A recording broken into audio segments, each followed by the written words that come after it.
Welcome to the What is Stoicism podcast.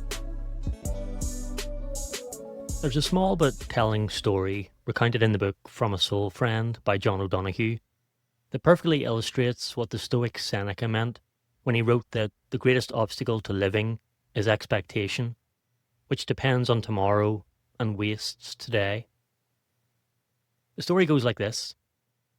O'Donohue speaks of a friend from Cork who lived in a village where there was an old woman named Mary. Mary was known for her persistently gloomy outlook. She always had, as they say, the bad word.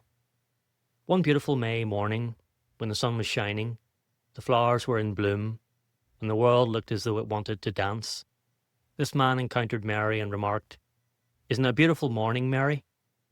Her reply was immediate and deflating. "I know. Sure, what about tomorrow?"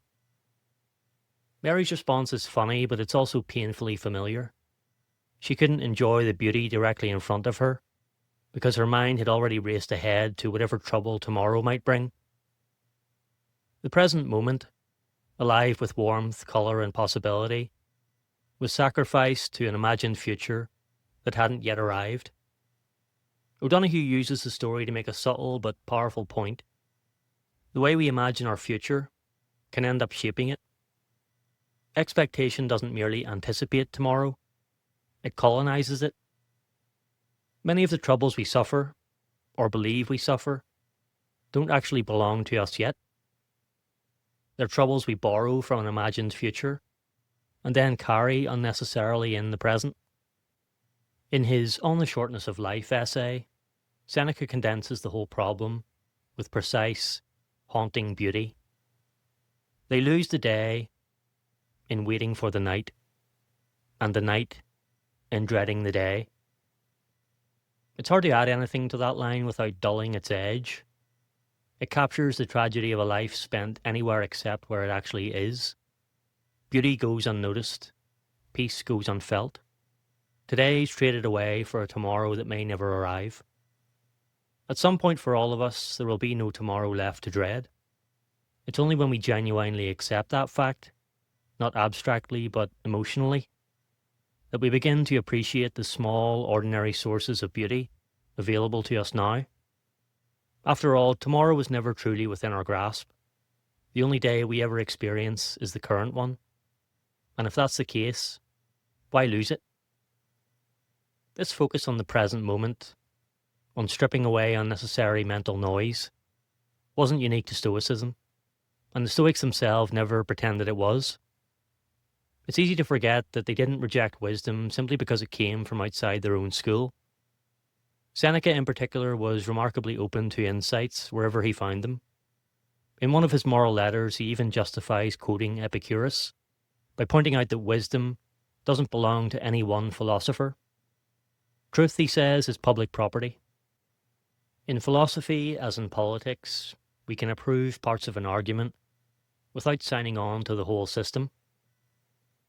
This openness allowed Stoics like Seneca to recognize kindred insights in unexpected places. One striking example appears in the biblical book of Ecclesiastes, a passage that reads uncannily like something you might find in the private journal of Marcus Aurelius. It goes like this. "Everything is nonsense. I have seen it all. Nothing makes sense. People come and people go, but the world remains the same. The sun rises and sets. The wind circles endlessly. Rivers flow into the sea and return again. Nothing is new. What has been will be again. No one is remembered for long, and no one yet to be born will be remembered either." At first glance, this can sound bleak or even defeatist. Everything is nonsense. But there's something oddly liberating about the claim. When read through a Stoic lens, it becomes less of a cry of despair and more a corrective to our misplaced seriousness. So much of what demands our attention today, so much of what fuels anxiety and expectation, simply doesn't matter in the long run. Advertising that aggressively urges us to buy things we don't need, nonsense. Technologies engineered to hijack our attention and drain our time, nonsense. The endless striving for fame, power, and recognition? Nonsense. All of it will fade, all of it will be forgotten, and realizing this isn't cause for nihilism. It's an invitation to reorient our care. If philosophy teaches us anything, it's to invest our limited time and attention in what actually matters, so that we don't waste our lives chasing what Ecclesiastes so bluntly dismisses. What does make sense, according to the Stoics, is cultivating a good character. It makes sense to develop courage, patience, and self-control. It makes sense to work on our inner well-being and to treat others with tolerance and kindness. These things don't depend on tomorrow. They're available now, in this moment, regardless of what the future holds. When we reject the nonsense, we're not really missing out. We're clearing space. We're freeing ourselves from the expectations that steal today in exchange for imagined tomorrow. Marcus Aurelius echoes Ecclesiastes when he reminds himself that nothing is new, and that everything is both familiar and temporary. This isn't meant to depress us, but to steady us, to pull us back from the endless churn of anticipation and fear. Mary, standing in the May sunshine and worrying about tomorrow, is a gentle warning. The beauty is already here.